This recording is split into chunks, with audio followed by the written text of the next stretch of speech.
And I, too, want to just thank a few folks before we start. Obviously, George and Julie for such a great job that you did, and the entire SHEEO staff. I mean, I try to recognize them at any opportunity that I can, but Gladys, all of you do such a great job. I want to give you a little bit of context here because we started although this was already on the schedule for this policy conference, we had a discussion with Bob King is not here, but I'd like to thank Bob for sort of queuing up the discussion at the SHEEO meeting about the importance of SHEEO taking an active role and talking about some of the changes that the Obama administration have been talking about. And then you all know recently, if you picked up the Chronicle anytime this week, you would have seen some of the changes that the Senate has made with the Marco Rubio legislation and several others, Claire McCaskill, a bipartisan effort. So, and Sonny's going to talk a little bit about that. Can we go to the next slide? I forgot to take that with me. Okay. Great. So I just want to give you a little bit of context about the Iowa board. It's a voluntary board, 9 members. Most important thing here is that last bullet, and that is that the board is tasked with the responsibility and the authority to develop written policies on misconduct, abuse at the Regents' campuses, and so that's in legislation. And I'm sure that all of the states have something similar to that. But as you know, the most important part of that is making sure that you're on top of it and that you're monitoring it. And again, for context purposes and how I got to meet Sonny, prior to my getting to the Iowa Board of Regents, there was an alleged sexual assault at the University of Iowa. Those of you who were reading the Chronicle at that time would have read about it back in 2007. Sorry, I should have told you to move that. But so we were, or at least I was, in sort of a quandary, not knowing what the heck am I going to do here. I've got to call some expert in and get sort of an environmental scan of what's going on at the institutions. And I won't go through every one of these bullets, but obviously there was allegations of sexual assault, and I had just started with the board. I hadn't even been there 2 weeks yet. I was going to Rhode Island to meet with some family members over the weekend and got a call from my board chair. He said, "Bob, you got to get on the next plane back. I just got a call from the governor. The governor is really upset that the board investigation was tainted, that this was an investigation about the 2007 event, and that I just heard from the parent of the alleged sexual assault victim. She's upset that some of the materials were not given were not part of the investigation." So now here we are with a dilemma because we've got to bring the entire board into the mix. The governor is asking for an investigation, and the mother is being very vocal about us not including some of the information, particularly a letter that she wrote about the incident. Let's go to the next slide. So here we have multiple, policies that were created, lots of confusion, an informal process that had been developed over the years about sexual assault. And then, we didn't have a number of things that we have today as a result of what Sonny's going to talk to. But the real important piece here was that there was a lot of confusion, a lot of miscommunication or no communication. And then the other added element, you had members of the legislature who were calling me and calling the board office wanting answers because parents were calling them saying that they believed that the campuses were unsafe and that we weren't following any policies or the policies that we had were inaccurate or inappropriate or... Let's go to the next slide. Okay, thank you. So I mentioned to the folks at the SHEEO meeting last time, and I'll wrap up by just talking again a little bit about the context of this. The University of Northern Iowa a faculty member who was actually in textiles management and had really not a lot to do with sexual assault policies, really got involved and wrote a grant, and actually we were able to piggyback on that grant and get Sate to come in to do an environmental scan and talk about what it was that we really needed to have to move forward. And again, I don't want to go through every one of those bullets, so you can read it. But one of the things that the Justice Department really focused on was the importance of having an overarching statement by the Board of Regents, the governing board, that you will develop policies that will be comprehensive and that they will be uniform at all three of your institutions. And my chief academic officer is here, and I'd like her to rise for a second, because she was very instrumental in getting some of the folks, especially at the institutions, getting faculty members, getting students, and getting others involved in the process and learning about what's going on at the campus culture. The last thing I'm going to mention is that, and this was another part of this process, was the Oversight Committee, and I'm sure you all have them within your individual states, the Oversight Committee or Joint Oversight Committee of the House and Senate that will look at, from time to time, issues that arise at a moment's notice. So I got a phone call from the co-chairs of the Oversight Committee saying, Bob, you're going to need to be prepared to come before the legislature to let us know what you're doing. So therein lies Sani, and she'll be up in one minute. I said, Sani, what are we going to do? And I asked her if she could put a quick presentation together with the Speaker of the House, with the Majority Leader of the Senate, and their caucuses, just so that whoever wanted to be informed about what we were planning on doing could be there and start informing the process and bring, I guess I would say their blood pressures down a little bit, because they were getting a lot of calls from constituents and students and parents really worried about what was going to happen the following year with their students. Anyway, with that, I probably went on a little bit too long, but thank you, Sani. I don't know. Can you hear me through this? Am I being projected? I can't sit while I talk with you. I need to stand while I talk with you. And I want to give you just a quick background. When Bob called me and asked me if I would be willing to do this, I said, Bob, I would love to do it, but I have commitments with clients. As many of you probably know, Bob is a very persuasive man. So I said, well, how much time do I have to deliver this message that you want me to deliver to these very important people in your states? And Bob said, an hour. And I said, can't do an hour, Bob. And he said, well, what would you need? And I go, 4 hours. And he goes, you can't have 4 hours. So we settled on an hour and a half, and that's going to be probably my biggest challenge in the period of time we've got, is to constrict the message that I need to bring to you.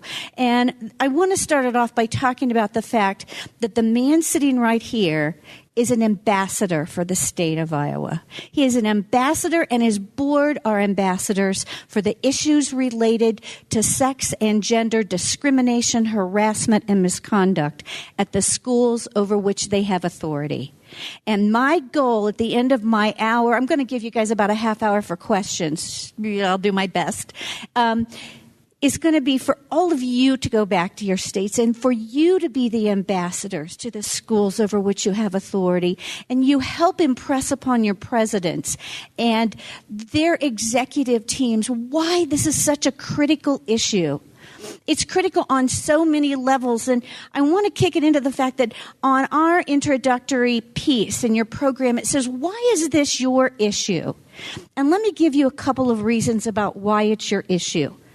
It's your issue because in 2001, the United States Department of Education issued a document called the 2001 Guidance.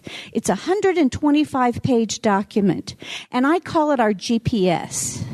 It's the roadmap that tells every one of our institutions how to go from being not in compliance to being in compliance with Title IX. Now, the thing that I want to tell you, because you may get pushback from your own general counsels, because the 2001 guidance and the OCR guidance isn't law. It's guidance. But the reason that I refer to it as your GPS is because just like with your GPS, it will tell you to turn left, and you decide you're going to go straight. And what happens when that occurs? What does your GPS tell you? Recalculating. Now, my old one did. My new one does this new thing. She goes silent. I think that's very judgmental about me, personally. She's like, I'm mad at you because you didn't turn left. You went straight instead. But the 2001 guidance is that kind of document. Because if it tells us to turn left to be in compliance, we can choose not to. But we do so at our own peril. We may end up in the lake if we don't do that. But let me tell you a little bit more. After the 2001 guidance in 2011, April 4th, 2011, your presidents received a document called a Dear Colleague letter. Now, your presidents get Dear Colleague letters probably a dozen or more times a year because every federal agency sends them out. Every time there's something new or important, they send it to your presidents. But this one was different. This one was done at a national press conference by Vice President Biden, by Secretary of the Department of Education, Arne Duncan, and they stood on the steps of the University of New Hampshire, and they announced this Dear Colleague letter. And the essence of the Dear Colleague letter was this. 10 years ago, we provided for colleges and universities and K-12 a document that gave them the roadmap for compliance. And you know what you did? You ignored it. I can tell you how much they ignored it because the very first Title IX coordinator training I did that followed a few months after that, 95% of the people in the room raised their hands and said they had been appointed since April 4th, 2011. Your institutions didn't even have a Title IX coordinator. So what happened with that Dear Colleague letter was not only a reinforcement and a wake-up call for all of us. You can't keep ignoring this. You have to pay attention to it. We are empowering the Office of Civil Rights not only to hold schools accountable for whom there's complaints filed, but to also engage in what they call voluntary compliance reviews. And lest any of you think that your institution has a great opportunity to volunteer for a compliance review, please don't be confused. They will volunteer you for the compliance review to come in and do that. And they gave them the authority to do that. So let's keep talking about why you need to know this. You need to know it because right now 70 schools are under investigation. They're not all Ivy League schools. Many of them are schools under your stewardship. They are schools that are being challenged by failing to comply with Title IX. You need to know this because 1 out of 5 of the women at the institutions under your stewardship will be victims of an attempted or an actual sexual assault during the 4-year period that they are enrolled at your school, and 6% of the men at your institution will. And here's the sad piece. Those individuals trust our system so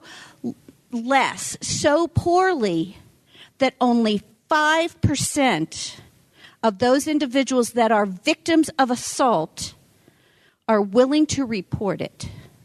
Not just to law enforcement, but to administrative authorities on your campuses. You need to know those statistics because your schools are failing our students. This is not just a matter of assaults and the way we need to deal with it. These are genuine issues of financial concerns, of reputational concerns, of attrition and retention concerns for all of us. You need to know this information because Congress does. Bob mentioned to you about the bills. Do you know in March of this year, a law went into effect that was written into law a year ago by President Obama, the Violence Against Women Act, combined with the SAVE Act. SAVE stands for Sexual Assault Violence Elimination. They are major laws that create huge changes to the law called the Clery Act and the way in which we need to gather statistics and respond to statistics and provide information to our campuses. On Thursday and Friday of last week, 3 new bills, all of them bipartisan bills, were introduced into Congress.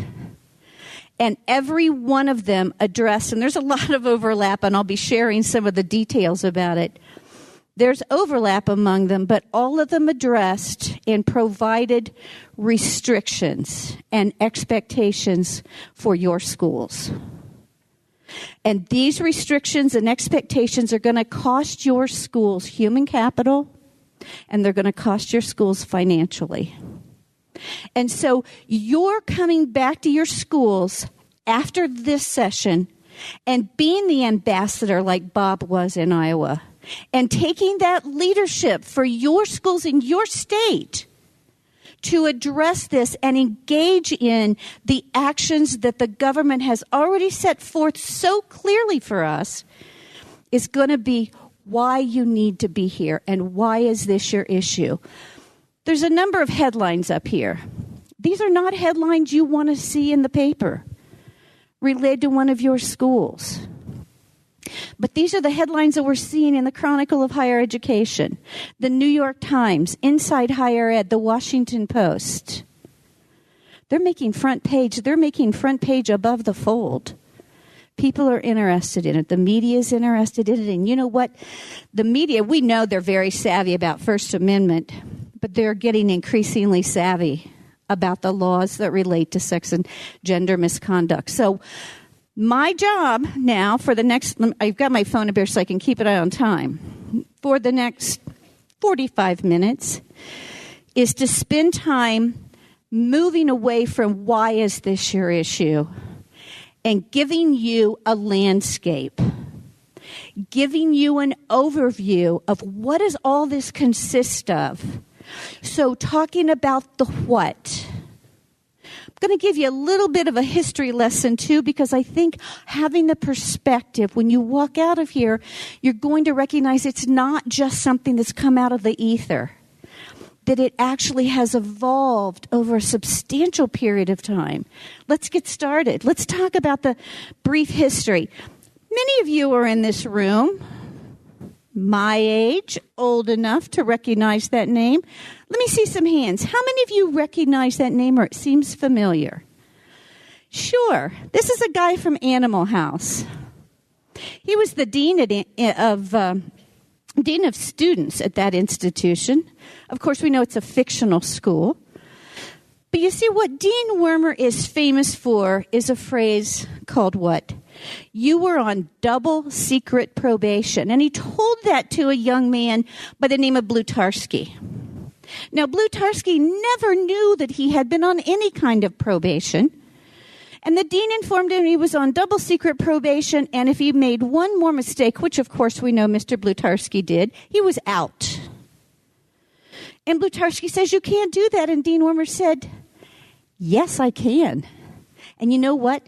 In 1955, when this fictional movie was created, the deans of students could. And then in 1961, we had a case that changed the entire shape of what we do. And what I'm doing with this brief history is showing you that pendulum that runs back and forth between due process and victims' rights and how each have been impacted by it. Because in 1961, 5 African American students from Alabama State University had the audacity to sit at a lunch counter in the local municipal court lunchroom. They were arrested, and the governor of the state of Alabama said to Alabama State University president, "They're out of there. I want them kicked out of school." And so he did.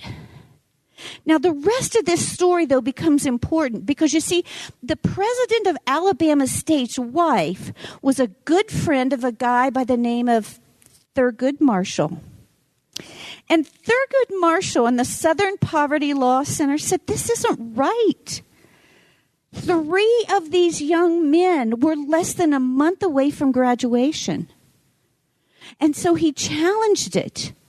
You know what he challenged it under? And for any of my legal colleagues out there, you'll recognize my nerdliness of this, but it was under the 14th Amendment of the Constitution that says you can't remove rights of an individual, their property or their liberty or their life, without due process of law. As a state institution, Alabama State University, like all of your state universities, provide a property right for your students once they have been admitted into your institution. You cannot remove them without appropriate due process. And so in 1961, a landmark case, Dixon versus Alabama, set the framework. It set the framework for what schools needed to do to provide due process. It also gave birth to the profession of student conduct. For many years, we called it student judicial affairs, but an entity on your campus that oversaw the processes that needed to go forth. But here's where we fell down a little bit. And by the way, I've incorporated in there that civil rights era, that era of those Roman numeral laws that provided protection to our citizens and to our students on our campuses because we accepted federal funds. Of course, Title VII is an employment law that applies to any employer. So that one applies to us not because we accept federal funds, but because we hire people. But Title VI applies to us because we accept federal funds. It's a contract. Federal government says, we'll give you money. We go, okay, we'll accept money, and in exchange for that, we'll agree not to discriminate in our educational programs or benefits or activities based on someone's gender under Title IX, or based on someone's race or religion or ethnicity under Title VI, or based on a disability under 504, the Rehabilitation Act, and we're going to agree to protect their privacy of their education records under FERPA. And we do that not because we're public institutions. We do that because we entered into an agreement with the federal government that we would do those things. But during that period of time, from 1961 all the way up through 1992, you know what we did on our schools? We built temples to due process. We were so freaked out about, are we giving someone the full amount of due process before we remove them from school or engage in some kind of disciplinary action that would remove rights from them, that we built these complex systems. They look very much like courts of law, which made us real vulnerable. If any of you have read the Shadow University, or if you read any of the work that FIRE organization does, they call us campus courts. They call us tribunals. And you know what? We earned that title because we focused on it so much. And you know who got lost in that? The person that was the victim of a sexual assault. And it wasn't until 1992, as an amendment to the Clery Act, that our legislators recognized that we had overlooked the other party in those cases, that we were so focused on due process that we forgot to think about the rights of the person that had been harmed by that action. And so they created the Campus Sexual Assault Victims Bill of Rights, which set forth for us a lot of expectations related, amended FERPA, by the way, a lot of expectations about what we needed to do. Then along came 3 cases that I call the game changer cases, critical and significant cases. The Christine Franklin, her case that went, all these were before the United States Supreme Court, by the way. Christine Franklin was raped by her classroom teacher. And when her parents reported to the school prior to the rape that he had been calling her and he had been touching her and he had been putting notes in her locker, you know what the school said to the Franklins? It's not unusual for a young adolescent to have a crush on her teacher. Mr. and Mrs. Franklin, you need to get counseling for Christine. And Christine, you need to drop the fantasies about Mr. Hill, because you're going to hurt his job and his family. Mr. Hill subsequently went on to provide notes to her classroom teacher to excuse her from class, where he took her to an empty office and he raped her. And he raped her 3 times. And you know what Christine did? Christine stopped going to school. She was terrified and she was depressed. But you know who she told? Nobody for the longest time, because they didn't believe her. And it was not until she told her best friend, whose parents went to the school, that they finally addressed it. Now, Mr. Hill said, I'll resign. I'm not going to admit that I did anything wrong, but I'll resign if you'll give me a positive recommendation. And the school said, that's a great idea. But you see, Christine and her parents didn't think it was such a great idea, and so they filed a lawsuit against Gwinnett County Schools under Title IX. And the district court and the Court of Appeals said, you can't bring a lawsuit under Title IX, because after all, Title IX's what? That law that relates to athletics. It really is that balancing out of sports teams. And they said, that's not exactly what the law says. And I'm going to show you the language of the law here in a minute. In that particular case, in 1992, the face of Title IX was changed forever. The United States Supreme Court said actions of harassing nature or of a sexual nature targeted to someone because of their gender has the same kind of discriminatory impact as if that individual had been specifically excluded from the education program. Therefore, harassing behaviors and sexual violence do fall under Title IX, and we are declaring that those individuals are entitled to monetary damages. The law didn't provide for that. The court did. 6 and 7 years later, we got the last pieces of that triumvirate of cases in which the Supreme Court set forth the standards for which your institutions can be held accountable for damages action under Title IX. So that became our game changer cases. Then we've got, of course, the laws and the guidance that's part of our history. The 2001 guidance that I mentioned as part of your whys. The 2011 Dear Colleague letter.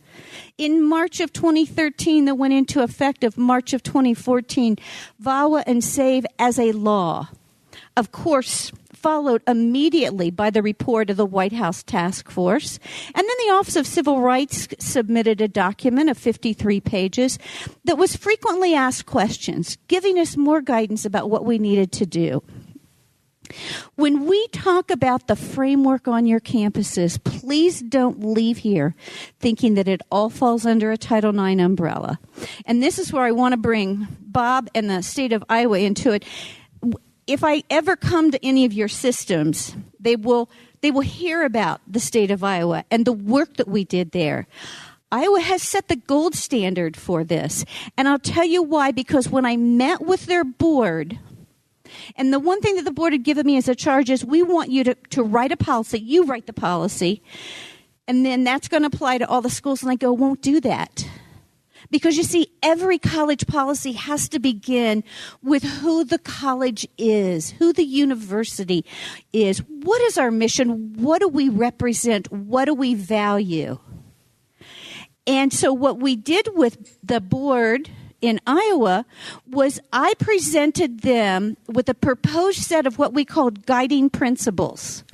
We spent an entire day with the board representatives and with representatives from every school in their system, and we walked through and talked through and negotiated the guiding principles that would represent and be reflected in each institution's individually created policy.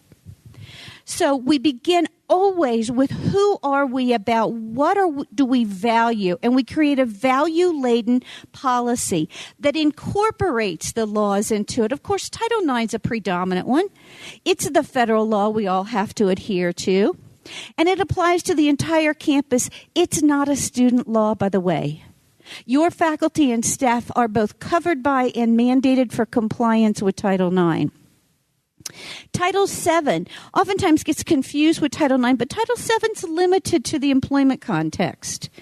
There is overlap in it because Title VII covers race, religion, national origin, as well as sex. But when we've got a sex-based situation, Title IX has a much more stringent response protocol. So we don't need to make the decisions, is this 7 or is this 9? Because the answer is, if it involves sex or gender, the answer is yes for any employee and double yes yes for any member of your community and double yes for any employee. One of the things that I've got a slide for you about what do you take away from this? What would I recommend you do? And one of the things that I strongly recommend is that you don't have faculty, staff, and student policies that address sexual violence, that address sexual harassment, that addresses sexual contact. But instead, you create a community-based policy. I can tell you absolutely the trend will be and is for a one policy and a one investigation approach to all forms of sexual misconduct on our campuses across the country. The schools that adhere to that begin with the set of guiding principles that still have the law pieces in it, but it fits into their value structure. Of course, a lot of significant case law that goes into being reflected in the guiding principles. The Clery Act, the Victims' Bill of Rights that I mentioned, and of course the SAVE Act is all amendments to Clery. The President's Task Force on Sexual Assault Report, and then the OCR. And here's our language of Title IX. No person in the United States shall on the basis of sex be excluded from participation. You see, it doesn't say no athlete, and it doesn't say no student. It says no person. No member of the community of your institutions is entitled to be excluded from participation or excluded from benefits because of their sex or gender. I use sex/gender in my discussions because typically when we talk about sex, we think of sexual behaviors.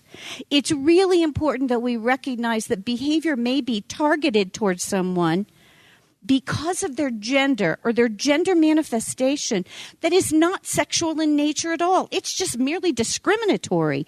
That falls under Title IX. So they can't be subjected to discrimination under any educational program receiving federal financial assistance. Bob mentioned I was doing, or maybe it was George, mentioned that I was doing a radio interview. I did a radio interview this morning with NPR, and they asked me the question, why do private schools get excluded from this? And I had just delight in telling them they don't. Private schools are subjected to the same things. They can certainly opt out, and there's about 3 schools in the country that have, because they don't accept federal funds at all. But that's the only way you can opt out from not complying with it. So let's talk a little bit about Title IX.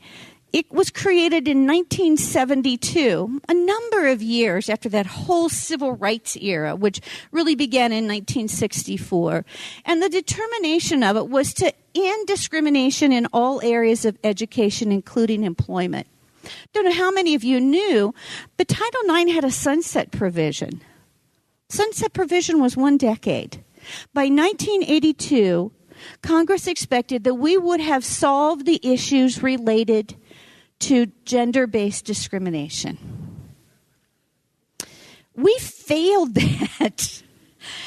And it kind of is reflective of why Congress is saying, okay, perhaps you're not listening to us. How many of us have said that to our kids? Perhaps you don't understand that, well, it seems like I'm just merely asking you to do this. The reality is I expect you to do it. And that's what Congress is saying now. So it made non-discrimination based on sex a condition for participation in federal programs. And it talks about program equity. I've got to be very honest. Women of my generation benefited tremendously academically from Title IX.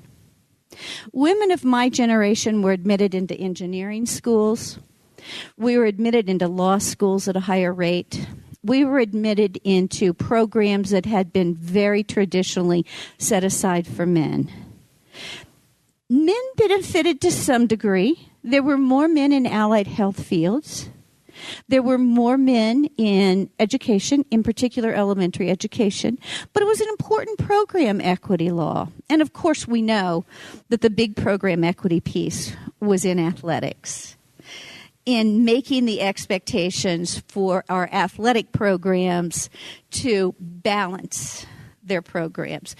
And so I wanted to emphasize that it's equity and harassment and misconduct. So the regulatory oversight of Title IX, I've mentioned it a little bit, because it's a law that applies to our institutions. It's overseen by the United States Department of Education. They have a division that's part of their department called the Office of Civil Rights. All federal departments have an Office of Civil Rights. Most of them are called Office of Civil Rights, except for labor. Theirs is called the EEOC, Equal Employment Opportunity Commission. But when I talk about OCR, it's the one in the Department of Education. And this is what they're responsible for, the compliance.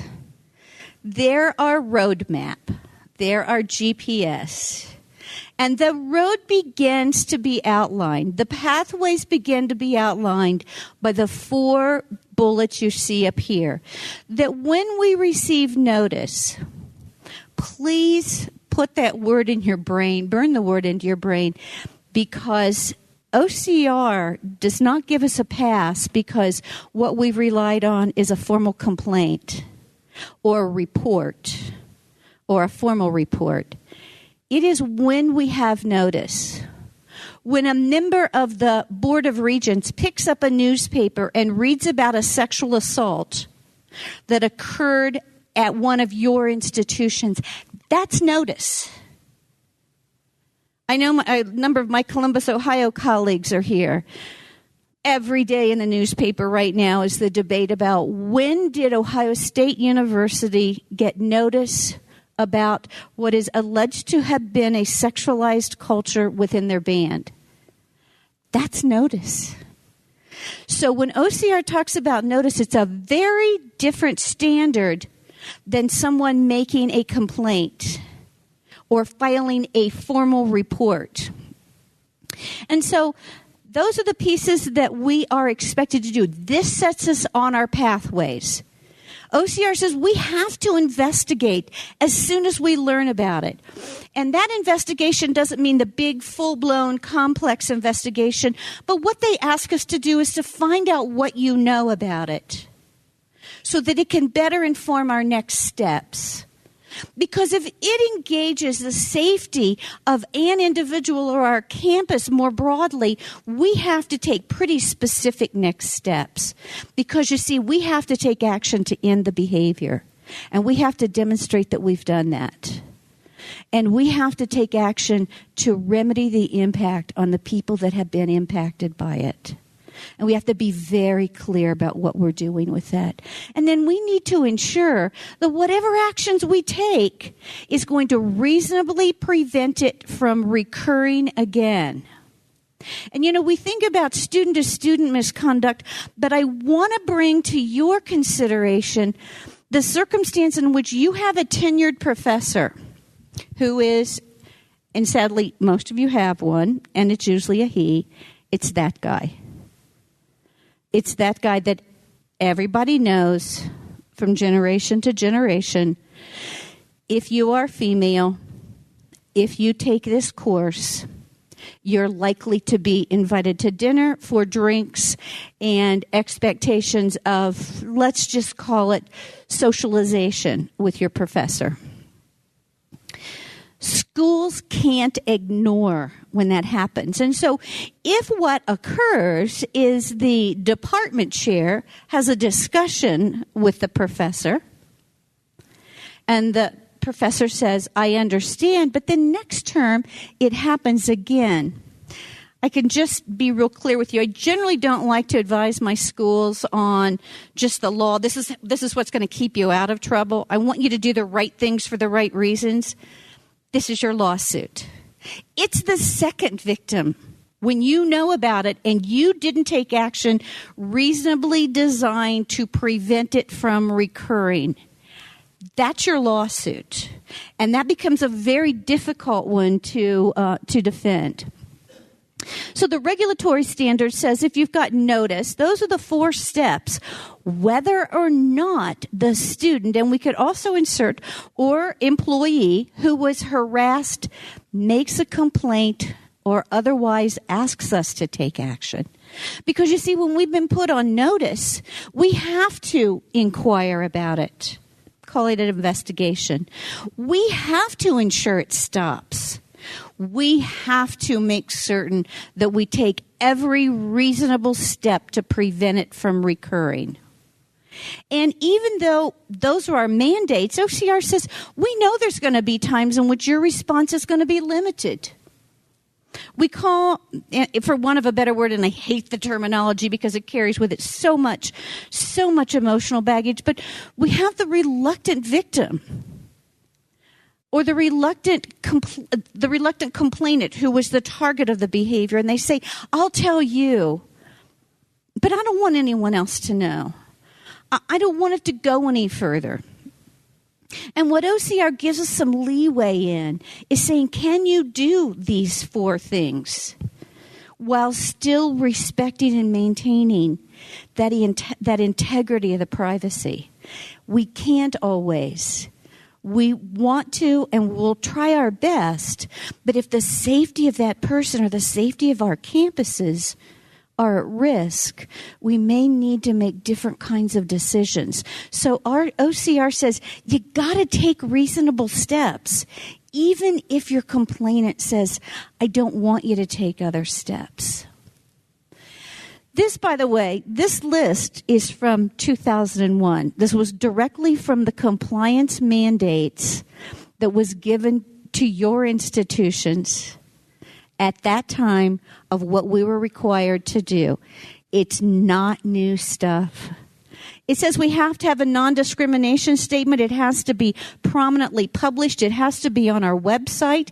It has to be made and connected to every parent, every student, every union, and every brochure that our institution publishes.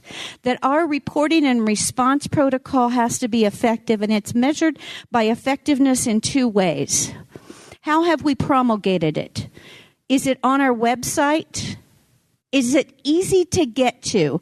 I will challenge every one of you, don't do it now, but every one of you to check out the 3-click rule. We created the 3-click rule in Iowa because I want you to ask the question, a very simple one. I would like to know the name, the phone number, and the campus address of the Title IX coordinator for you put in the institution. Take your smartphones, which all of our students, most of our employees have with them at all times, and go to the home page. So you get a free pass getting to your home page, and then you've got 3 clicks to find it. I can tell you one thing, in the state of Iowa, it takes 1 click to find it at every one of their schools. They made it a priority. And OCR says it's effective if people can get to it easily.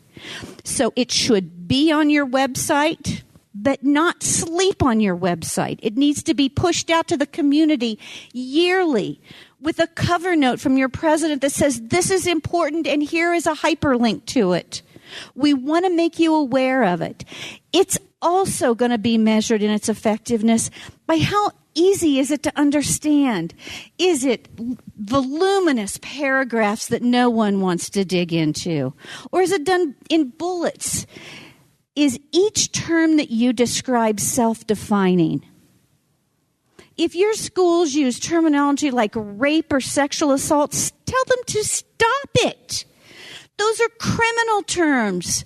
I want you to define behaviors. Sexual harassment, non-consensual sexual contact, non-consensual or forced sexual intercourse or penetration. Those are self-defining terms. And you can put additional parameters on it, but people don't have to guess. People don't have to decide, is this a crime or not? We're going to connect with law enforcement, but we don't do that by deciding that we're criminal courts within our institutions. So the effectiveness is how easy is it to get to and how easy is the information and clear to understand. That our grievance procedures are not complex ones and they're appropriate to an educational environment. That our investigations are done fair and they're done equitable. I talk to investigators almost every day of the week. And one of the things that I tell them is your sole job is to represent the integrity of your process. We should never be building a case against someone. It should never be name your institution versus the accused individual. We have got to engage in a fair process, and we're going to continue to be challenged by individuals who have been charged with behaviors if we persist in building cases against them. We have got to be fair and equitable. So do the remedies. They have got to be equitable remedies. We have to be able to demonstrate that we've prevented the recurrence, that we've incorporated training. I'm going to give you the list a few slides later. And then, of course, we've appointed a Title IX coordinator. This is the chart. My partner, Scott Lewis, refers to this as the laminate chart because it identifies our investigations have to be thorough, reliable, and impartial. Our process has to be prompt, effective, and equitable. This is language from the Department of Education, by the way. And then our remedies must be designed to stop the discrimination, prevent its occurrence, and remedy the impact. I wanted you to have this chart as well. It begins to lay out the lawsuits versus administrative action.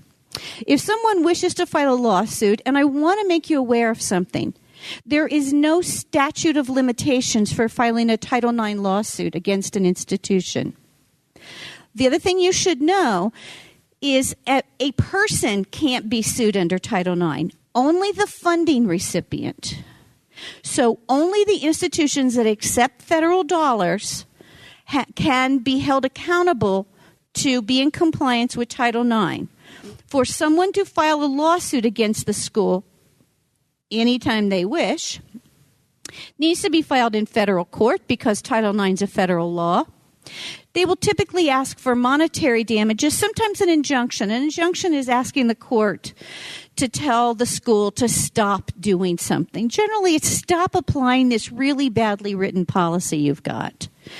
It requires the actual notice, so you can't have this happen and then have standing to bring a lawsuit.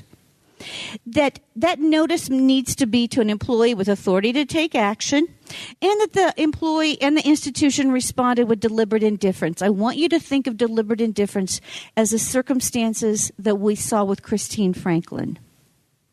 They sent her away and told her to get counseling. Justice Sandra Day O'Connor gave us this description to use as our guideline. That we expect you to respond reasonably in light of the known circumstances. They put the responsibility on us to assess how serious the behavior is that was reported to us or that we were put on notice about, and that our responses to that was appropriate to the nature of what was pointed. Administrative actions, of course, are as a result of filing a complaint with the Office of Civil Rights. Those were the 70-plus complaints that have been filed that are under active investigation right now. That what they will do, they don't have the authority to fine us, well, at least not until some of these new bills become laws. But what they will do is seek to have us come into compliance with the law. And that requires either actual notice or new or should have known notice. And again, you see the 4 elements: investigate, end the harassment, remedy the impact, and prevent the recurrence. Now let's talk about some of the recent documents that have come out that I've made reference to. I'm really going to give you just a glimpse of these so that you've got an understanding of generally what the document's about. So the significant message of the frequently asked questions. Number 1, it's an important document. The Office of Management and Budget have designated it as a significant guidance document.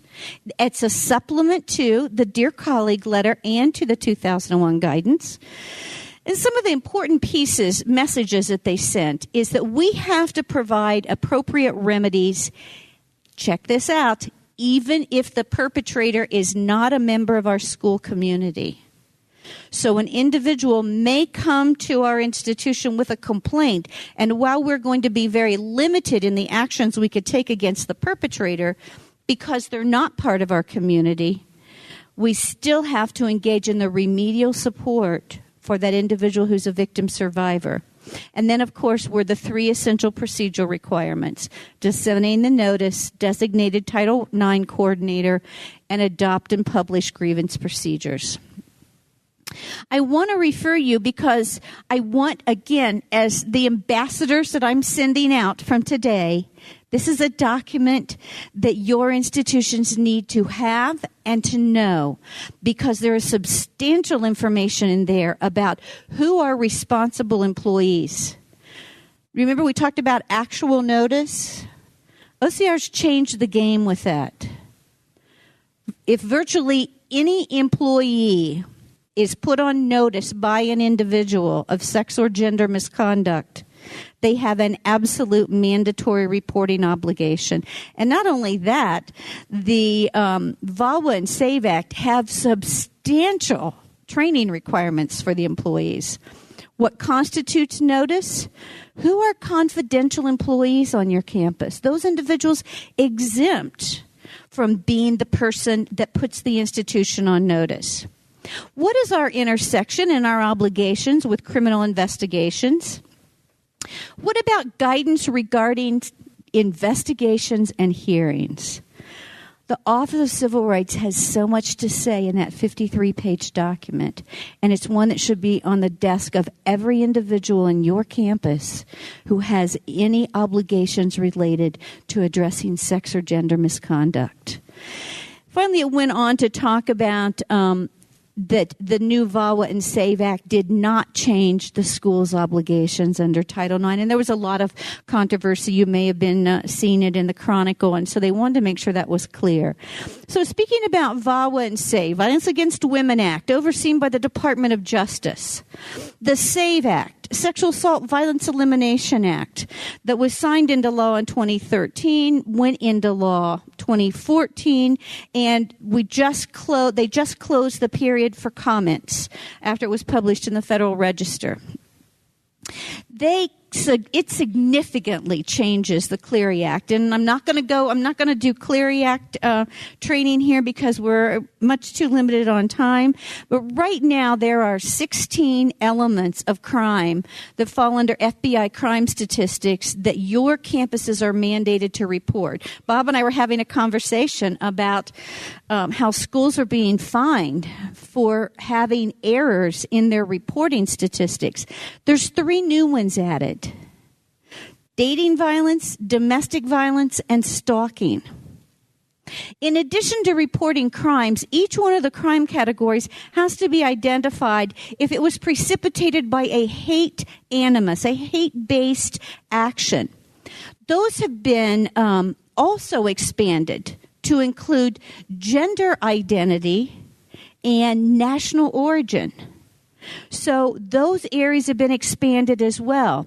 So the 2014 annual security report that typically your campus security have to provide annually by October 1st must make a good faith effort to incorporate all these new elements into it. Now, that's kind of a catch-22 because you see the guidance from the recently closed commentary period is not expected to be published until around the 15th of November. So what OCR said is good faith effort. That's what we're asking from our schools.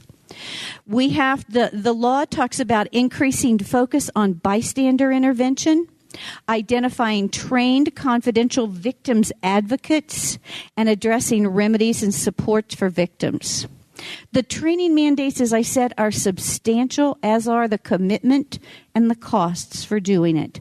Look at the bullets. Mandatory training for all incoming students and employees.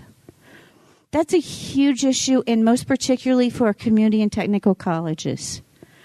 Ongoing training for all faculty and annual training for all individuals involved in the grievance process.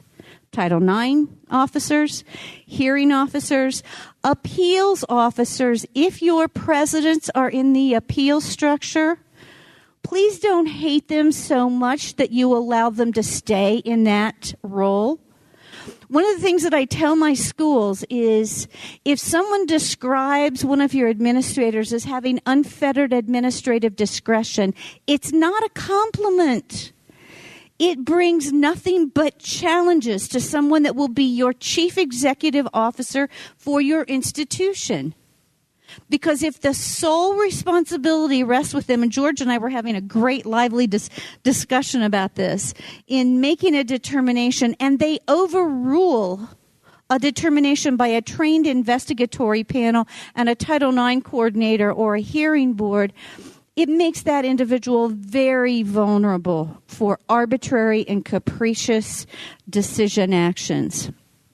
So the training is huge, but if your presidents insist and want to stay in the appeals process, they will be trained every year along with all the other individuals.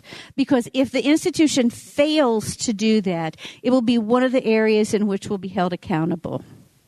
Again, these two things, the VAWA and SAVE Act, this isn't guidance. This isn't roadmap. This is law. This is law that, as I said earlier, $35,000 fine for each error that may be made. And if the new bills that have been proposed go through, that's going to be raised to $150,000 per incident, per error when they see it. So the annual training becomes absolutely critical. Let's take a look just really quickly at what the White House Task Force published. Now, of course, that's neither law nor guidance, but let's face it, it comes from the White House. So I would put it up there as something important. They've got a strong voice. So they recommend 4 action steps in their report. That we identify the problem by conducting campus climate surveys. You heard that, I think Bob may have mentioned it, that one of the things that in the state of Iowa that they began, when was it 2009? 2009, the institutions within the state of Iowa said, we need to find out what the lay of the land is. Because you see, when I'm working with schools, I say, when you're going to do a climate survey, please ask 2 primary questions of whoever's creating the survey. What do we need to know? And why do we need to know it? And that's what the schools in Iowa did in 2009, and the White House Task Force is reinforcing it. I can promise you that the VAWA SAVE Act reinforced it, that every single bill that was introduced last Thursday and Friday has mandatory climate surveys in it. So if your schools aren't currently doing it, it needs to go to the top of the to-do list. that they engage in primary prevention programs, and the White House says, please engage men in these programs. Could we just stop focusing on telling women how not to be raped? Don't walk alone after dark. Be aware of landscaping areas that may conceal that stranger. Walk with a friend. Carry a whistle. Know where the nearest blue light is. And here's the reality on statistics. 10% of our sexual assaults are stranger danger assaults. 90% occur from someone that they know, and typically someone that they know well. So while I don't want to stop people from being aware of their dangers in their surroundings, for heaven's sakes, could we start educating men as part of this population too, to understand about drunk sex and to understand about consent and what constitutes consent? Can we engage them in this fundamental discussion? I think we should. So does the White House. They say we have to have effective response protocols, including confidential sources, a comprehensive and well-written misconduct policy, trauma-informed training. It's becoming a critical piece. That our disciplinary systems are effective. We got to stop being little tiny criminal courts and recognize we're an educational institution. And we need to act and respond like one. And then partnering with community resources. Again, another big focus in Iowa. Every single one of their schools have MOUs and partnerships with the local Rape Crisis Center that clearly articulates roles and responsibilities between those two entities. And Bob, I know I keep bragging about Iowa, but I think you set the gold standard. You've worked hard on it. And this is the ambassador for it. Bob and the board have taken the leadership and have engaged in the trainings. I mean, I bore them to death for days at a time, telling them what they need to know. They talked about transparency and improving enforcement. They have a site, notalone.gov, that they have promised that they will identify on their ongoing OCR investigations, that they will identify voluntary compliance resolutions and additional resources that are part of it. And then, of course, I love this last part, that the Office of Civil Rights and the Department of Justice entered into sort of a friendship. They have, any of you who've worked with them, you know they don't like each other. In spite of the fact that both of them are working hard toward the same goals, they do that through different pathways, but they've decided to put down their own weapons and work collaboratively and together. The last piece that I want to talk about in regards to these elements are their report on rape and sexual assault, and talking about comprehensive plans for educating students, the importance of the policies and practices, and the guideposts that we need to consider on our own campuses. We can give you guiding principles. Finding the pathway to get there must be your own. These were the three pieces of legislation that I talked about. Certainly Senator McCaskill, who sent out the survey to 140 institutions and had, dismaying results from a pretty poorly done survey, frankly. But she, along with Senator Rubio and a number of other both senators and representatives, introduced the Campus Accountability and Safety Act. And there are a number of elements to it, but one of them is, there you go, nationwide surveys of students that must be published. Increasing those financial penalties for Clery Act. New roles for campus advocates. Increased disclosure from the Department of Education about their ongoing investigations. Of course, the same day, Senator Barbara Boxer, in conjunction with Representative Davis, introduced the SOS bill, Survivor Outreach and Support Campus Act.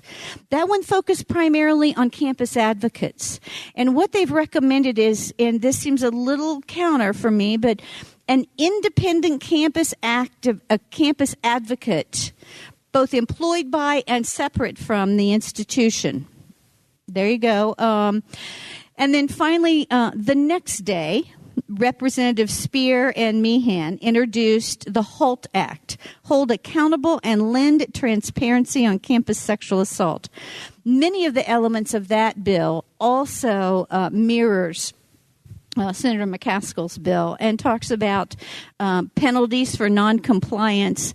I thought it was interesting. They talked about a private right of action for individuals. There is a private right of action. It's called a Title IX lawsuit. So I'm not sure what they were exactly talking about, but perhaps it's by individuals who fail to meet OCR requirements. By the way, Senator McCaskill's bill also has an element in it that would empower the Department of Ed to punish institutions up to 1% of their total operating budget.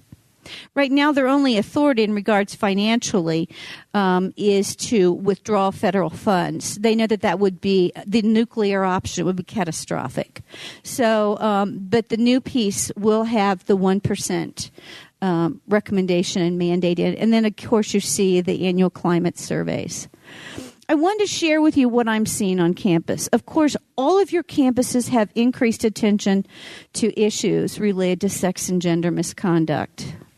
I would really love to see your governing boards and those of you that are responsible for your state systems to know their language and to understand and support them even verbally. Schools are struggling with confusion in dealing with these sexual misconduct circumstances when drugs or alcohol is involved. And George and I got into a very lively discussion last night about incapacity and incapacitation. That certainly we're seeing increased reporting. Don't be angry if your schools have higher Clery Act crime reports. That's a good thing right now. We want more people because, remember, only 5% are willing to report. Of course, there's more helpers. Think, Gloria Allred. Loves to come to your campus and talk to student groups about it. If you have any questions about that, ask Occidental College most recently. Very much more media attention. They will sniff out the issues. They will not let them go. They will continue to explore them. Frankly, there's conflicts with free speech. What constitutes free expression compared to a sexually harassing working or learning environment? So those individuals that address it need to be aware of where those bright lines might be.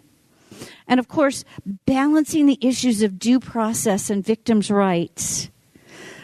I want to tell you that I'm seeing schools moving into an investigator model, recognizing that sex and gender misconduct is a civil right, that it is not only under the purview of the institution, but also under federal civil rights laws. And so they're approaching it using a civil rights-based model with less emphasis on faculty-student hearing boards.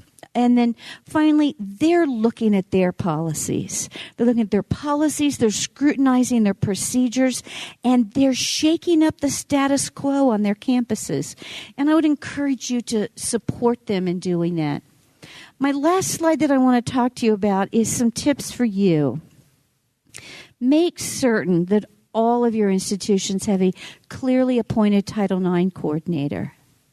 That where that coordinator is identified, and hopefully in multiple places, OCR says we have to include the name, the phone number, the campus address, and the email of that person. That they can't just be a figurehead. It has to be someone that is both trained in the law and the regulations and has the authority and the direct line, not supervisory line, but the direct communication line to your CEO of each of the institutions. Please begin to require the development of climate surveys.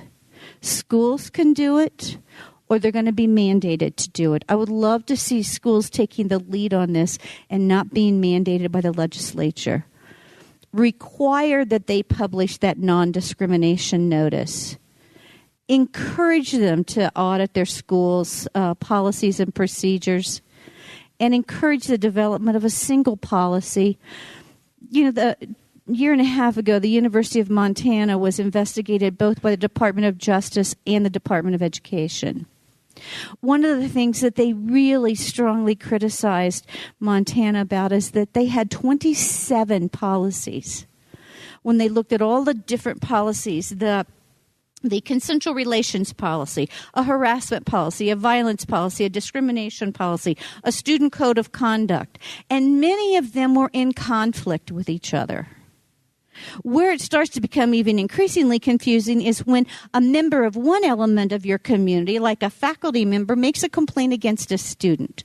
Whose rights predominate if there's conflicts in rights? So I strongly encourage a community-based policy and incorporate those essential policy elements. By the way, the White House Task Force report adopted my essential policy elements document that I created for the Department of Justice. It's a resource that's in there, and it's a good one. It's one of them that we used in Iowa. I mean, it's evolved as the laws have evolved, but it's what we began with as part of our guiding principles. And then finally, ensure that your schools recognize the importance of identifying responsible employees and confidential reporting sources. Those are really big things that as the ambassadors for your state, you can take back to the institutions under your stewardship and encourage them to do. And I will be happy, Bob and I both will be happy to take any questions you may have. Thank you so much.